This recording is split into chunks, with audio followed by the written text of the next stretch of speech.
Hi friends, welcome to my channel. ఈరోజు video చాలా ఇంట్రెస్టింగ్గా ఉందండి. వీడియోని ఎక్కడ స్కిప్ చేయకుండా ఎండ్ వరకు చూసేయండి. ఇక వైజయంతి నిషి మాటలకి బాధపడుతూ కౌశిక్కి సురేష్ దగ్గరికి బయలుదేరగా దాత్రి ఇలా అంటూ ఉంటుంది కౌశిక్కిని, వదిన, మీ ఇద్దరి ప్రేమ గుచ్చి తెలియని వారెవరూ కూడా అన్నయ్య గుచ్చి కానీ నీ గుచ్చి కానీ మాట్లాడే హక్కు లేదు వదిన. అన్నయ్య ఏంటో అన్నయ్య ప్రేమేంటో మీకు బాగా తెలుసు వదిన, కాస్త ఆలోచించండి అని దాత్రి అంటుండగా దాత్రి కేదార్ల మాట వినకుండా కౌశిక్కి కోపంగా కార్ డోర్ తీస్తూ ఉండగా కేదార్, కార్తీ, మనం కూడా వదినతో పాటు వెళ్దాం అని అంటూ ఇక సురేష్ దగ్గరికి దాత్రి, కేదార్, కౌశికి ముగ్గురు బయలుదేరుతారు. ఇక సురేష్ దివ్యాంకని కలవగానే ఇక ఏంటి మేడం అంత అర్జెంటుగా రమ్మన్నారు అని సురేష్ అంటుండగా ఇక దివ్యాంక మాత్రం పైకి ఫీలింగ్స్ లేనట్టు కనబడతావు కానీ సురేష్ నేనంటే నీకు ప్రేమ ఎక్కువనే అని అంటూ ఉండగా ఇక సురేష్ కాస్త మొహమాట పడుతూ ఎందుకు పిలిచిందా అని ఆలోచిస్తూ ఎందుకు పిలిచారు మేడం అని అనేస్తాడు. ఇక సురేష్ చేయిని పట్టుకొని దివ్యాంక ఇలా అంటూ ఉంటుంది, నువ్వు అసలు వట్టి అమాయకుడివి సురేష్. నాపై ఇంత ప్రేమ దాచుకొని వాళ్ళింట్లో కౌశికి వాళ్ళింట్లో ఉండడానికి ఎందుకు ఒప్పుకున్నావు?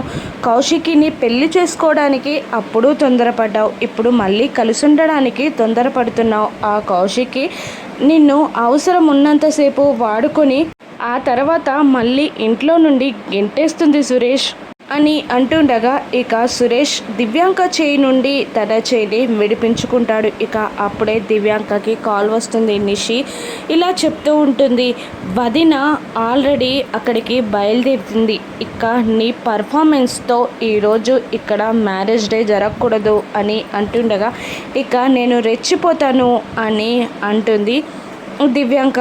ఇక సురేష్ కోపంగా, ముందు ఎందుకు పిలిచారో చెప్పండి మేడం అని అంటుండగా ఎందుకంత కోపం? చెప్తానులే కానీ ఒక స్ట్రింగ్ ఆపరేషన్ కోసం పిలిచాను. ఒక పెద్ద సినీ యాక్ట్రెస్ రాజకీయ జీవితంలోకి ఎంట్రీ కావాలని అనుకుంటున్నాడు. అతనికి బోలెడన్ని గెస్ట్ హౌస్లు, బోలెడన్ని గెస్ట్లు కూడా ఉన్నారు.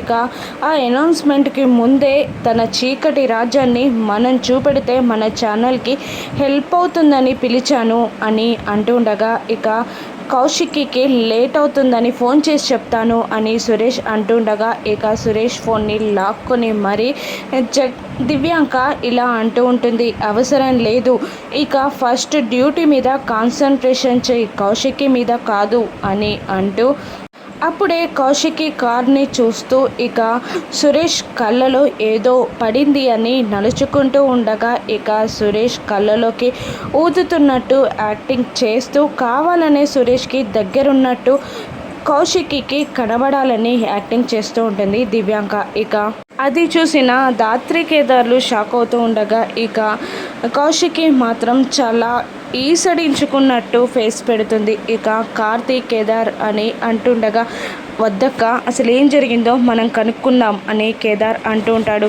కార్తీక్ కేదార్ అని మళ్ళీ కౌశికి అంటుండగా వదిన ఒక్కసారి నా మాట వినండి, అసలు అన్నయ్య ఇక్కడికి ఎందుకు వచ్చాడో ఒక్కసారి అన్నయ్యతో మాట్లాడిపోదాం అని అంటూ ఇక దాత్రి కౌశికి నచ్చ చెప్తున్నా కూడా కౌశికి మాట వినకుండా వెళ్ళిపోబోతూ ఉండగా ఇక దివ్యాంకనే స్వయంగా వచ్చి ఏంటి కౌశికి చూసి కూడా మాట్లాడకుండా వెళ్ళిపోతున్నావు అని ఎగతాళి చేస్తూ ఉంటుంది. అప్పుడు సురేష్ కౌశికి దగ్గరికి వచ్చి కౌశికి అది అని ఏదో చెప్పబోతుండగా నువ్వు నాకు ఎక్స్ప్లెనేషన్ ఇవ్వాల్సిన అవసరం లేదు సురేష్ అని అంటూ ఉంటుంది. ఇక కాదు, నేను చెప్పేది వినకుండా నిన్ను ఇక్కడి నుండి వెళ్ళనివ్వను అని సురేష్ కౌశికి అడ్డంగా చేయి పెట్టి నిలబడతాడు. ఇక కౌశికి బాధగా ఇలా అంటూ ఉంటుంది, కోపంగా వెళ్ళట్లేదు సురేష్, నేను బాధగా వెళ్తున్నాను.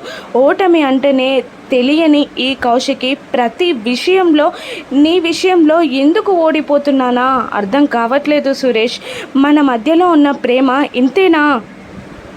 నిన్ను నమ్మి నేను ఎందుకు మోసపోతున్నానో నాకే అర్థం కావట్లేదు.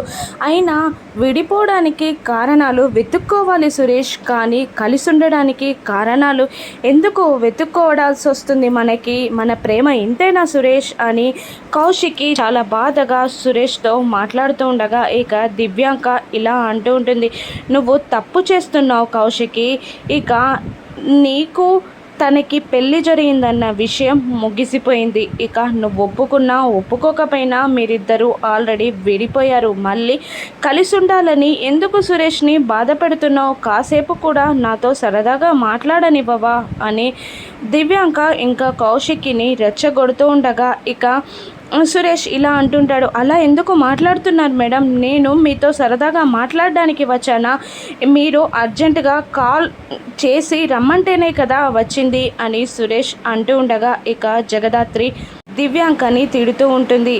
అసలు నువ్వు మనిషివేనా? ఎందుకు మా అన్నయ్య వదినని విడదీయాలని చూస్తున్నావు అని అంటూ ఉండగా ఇక కేదార్ కూడా దివ్యాంకకి వార్నింగ్ ఇస్తూ ఉంటాడు, ఇంకొకసారి ఇలా చేస్తే బాగుండదు, మా అక్క బావలని విడదీయాలని నువ్వెందుకు చూస్తున్నావు అని దివ్యాంకని అంటుండగా ఇది మరీ బాగుంది, మీ బావగారే మీ అక్క వద్దని నా దగ్గరికి వస్తే నేనేం చేయను అని అడుగుతూ ఉంటుంది దివ్యాంక. ఇక జగదాత్రి కోపంగా ఇలా అంటూ ఉంటుంది, ఎవరికి ఫోన్ చేశారో నాకు బాగా తెలుసు, ఎవరు ఫోన్ చేస్తే ఇదంతా జరిగిందో నేను చూస్తాను అని అంటూ ఇక దివ్యాంక ఫోన్ని లాక్కొని తన ఫేస్ని చూపెట్టి ఫోన్ ఓపెన్ చేసి నిషికి కాల్ చేస్తుంది. ఇక నిషి దివ్యాంకనే కాల్ చేసింది అని అనుకొని మాట్లాడుతూ ఉంటుంది, అన్నయ్య వదిన వచ్చారా? ఒకరినొకరు తిట్టుకున్నారా? మన ప్లాన్ సక్సెస్ అయిపోయింది కదా.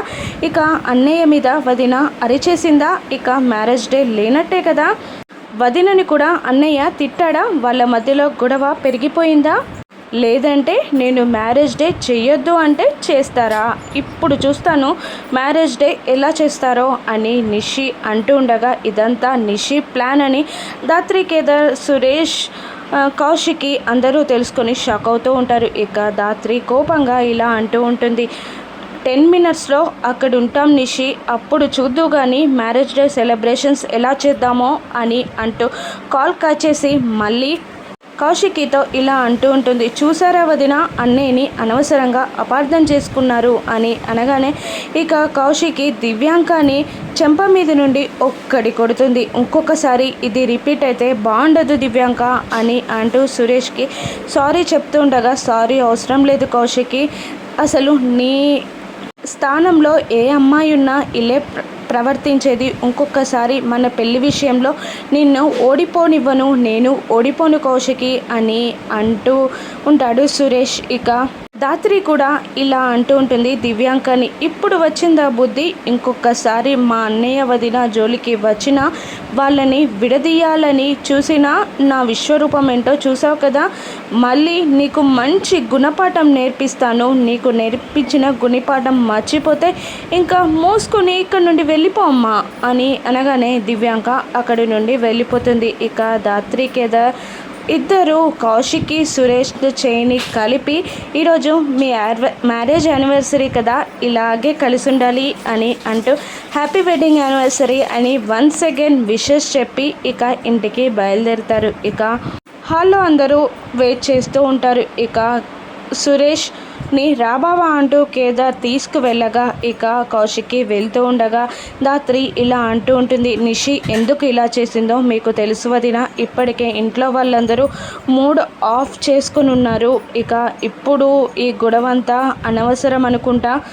కాస్త తర్వాత చూసుకుందాం వదినా, ముందు మీరు కేక్ కట్ చేయండి అని అనగానే ఇక కేక్ దగ్గరికి వెళ్ళిపోతారు. వైజయంతి నిషి మాత్రం ఇంకా కోపంగానే ఉన్న నిషి మాత్రం మనసులో భయపడుతూనే ఉంటుంది. ఇక సురేష్ కౌశికి కలిసి ఇద్దరు హ్యాపీగా కేక్ కట్ చేసి కీర్తి పాపకి తినిపిస్తారు. ఇక ఆ తర్వాత ఒకరినొకరు తినిపించుకుంటారు. ఆ తర్వాత కీర్తి పాప వాళ్ళిద్దరికీ ఒక గిఫ్ట్ని ఇస్తుంది. అది చూసి ఇద్దరు సంతోషపడుతూ ఉంటారు. ఆ గిఫ్ట్ ఏంటంటే కీర్తి పాప వేసిన డ్రాయింగ్, సురేష్ కౌశికిల డ్రాయింగ్. అది చూసి సంబరపడుతూ కౌశికి చాలా బాగుందని కీర్తికి చెప్తూ ఉంటుంది. ఇక ఆ తర్వాత దాత్రి కేదార్లు ఇద్దరు సురేష్ అఖిలకి హ్యాపీ వెడ్డింగ్ యానివర్సరీ అని చెప్తూ సెలబ్రేట్ చేస్తూ హ్యాపీగా ఉంటారు. ఇక నువ్వు రామ్మ నిషి, వైజయంతి నువ్వైనరా అని సుధాకర్ అంటూ ఉండగా ఇక కౌశికి బాధపడుతూ వైజయంతి దగ్గరికి వెళ్ళి ఇలా అంటూ ఉంటుంది, పిన్ని, నా సంతోషంలో నా బాధలో ఈ కుటుంబం అండగా ఉంటుందనుకున్నాను, కానీ నా సంతోషం ఇప్పుడు మీ అందరికీ కోపం తెప్పిస్తుందని నేను అనుకోలేదు పిన్ని. కాసేపు నేను హ్యాపీగా ఉండాలనుకోవడం తప్ప పిన్ని అని అంటుండగా ఇక వైజయంతి ఇలా అంటూ ఉంటుంది, నువ్వు చాలా మారిపోయావమ్మి. ఇన్నాళ్ళు మేము ఏది చెయ్యొద్దు అంటే నువ్వు అదే చేయకపోయేదానివి, ఇప్పుడు అదే చేస్తున్నావు. నువ్వంటే నాకే కోపం లేదమ్మి, కానీ ఈ మధ్యలో నువ్వు చేసే పనులే మాకు చాలా కోపాన్ని ఇస్తున్నాయి అని అంటుండగా ఇక కౌశిక్కి ఇంట్లో పరిస్థితులు మారాయి పిన్ని అని నిషిని చూస్తూ అంటూ, అందుకే నేను మారాల్సి వచ్చింది పిన్ని అని అంటుండగా సారీ అమ్మి, ఈ విషయంలో నేను నీకు సపోర్ట్ చేయలేను అని అంటూ వైజయంతి కోపంగా వెళ్ళిపోతుంది. ఇక నిషి కూడా వెళ్ళిపోతుంది. ఇక దాత్రి కౌశికి దగ్గరికి వచ్చి మెల్లిగా అర్థం చేసుకుంటారులే వదిన, కష్టకాలం నడుస్తుంది, ఓపిక్గా నిలబడదాం, అండగా ఎదుర్కొందాం అని దాత్రి అంటుండగా ఇక థ్యాంక్ యూ అని సురేష్ చెప్తూ, ఈరోజు మా వెడ్డింగ్ యానివర్సరీ జరగడానికి కారణం నువ్వేనమ్మా అని అంటూ ఉంటాడు దాత్రిని సురేష్. ఇక కౌశిక్కి కష్టకాలంలో మాకు తోడుగా ఉంటున్నారు, ఇలాగే ఎల్లకాలం ఉండాలని కోరుకుంటున్నాం అని దాత్రి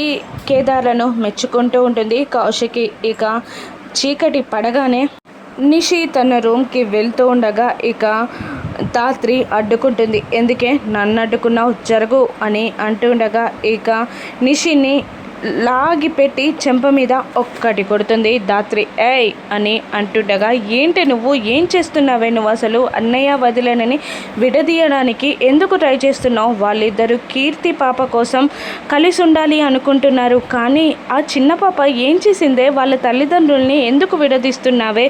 ఇంకొకసారి ఇది రిపీట్ అయితే మాత్రం వదినని నేను కూడా ఆపను అని గట్టిగా వార్నింగ్ ఇచ్చి దాత్రి రూమ్లోకి వెళ్ళిపోతుంది. ఇక మళ్ళీ డోర్ ఓపెన్ చేయగానే కేదార్ సడన్గా రూమ్లోకి వచ్చేస్తాడు. ఇక దడుచుకుంటుంది దాత్రి. అమ్మో భయపెట్టేశావు కదా అని దాత్రి అంటుండగా, అమ్మో ఈ జేడీ కూడా భయపడుతుందా, జేడీకి కూడా భయాలున్నాయా అని కేదార్ అంటుండగా, జేడీకి భయం ఉండదు, కానీ దాత్రి జగదాత్రి మాత్రం అన్నిటికీ భయపడుతుంది కదా, అన్నిటికీ భయాలు ఉంటాయి కదా అని అంటూ ఉంటుంది. ఇక దాత్రి ఇలా అంటూ ఉంటుంది కేదార్ని, అవును పెళ్ళయ్యే వరకు వదిన నిన్ను ఈ రూమ్లోకి రావద్దంది కదా, మళ్ళీ ఎందుకు వచ్చావు అని అడుగుతుండగా, ముందుగా నేను ప్రేమించానని కదా, నేనంటే నీకు లోకువా అని కేదార్ అనగానే, అబ్బో అక్కడికి నువ్వు నన్నేదో ప్రేమించి నన్ను ప్రేమలో దింపడానికి నా చుట్టూ తిరిగినట్టే మాట్లాడుతున్నావే నువ్వు, అసలు నువ్వు నాకు ఐ లవ్ యూ అయినా చెప్పావా?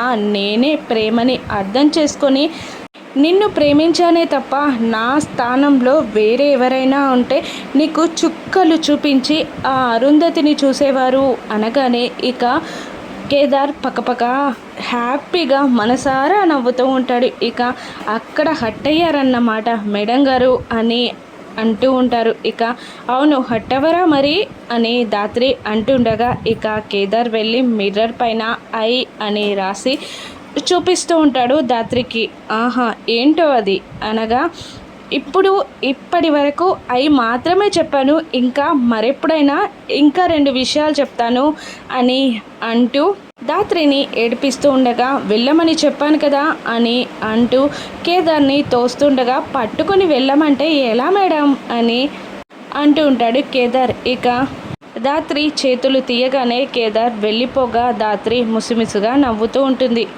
ఇక మళ్ళీ కేదార్ వచ్చి ఏంటి అని అడుగుతూ ఉండగా, రా కూర్చో అని అంటూ దాత్రిని బెడ్ పైన కూర్చోబెట్టి గోరెంటాకు చూపిస్తూ ఉంటాడు. ఏంటి గోరెంటాకు అని దాత్రి ఆశ్చర్యపడుతూ ఉండగా, రేపు పెళ్లి కూతురు చేతులు ఇలాగే ఉంటాయా అని అంటూ కేదార్ దాత్రికి గోరెంటాకు పెడుతూ ఉంటాడు. రేపు దాత్రి కేదార్ల పెళ్లి మహోత్సవం ఏ విధంగా జరగనుందో రానున్న ఎపిసోడ్స్లో చూద్దాం. Thank you for watching.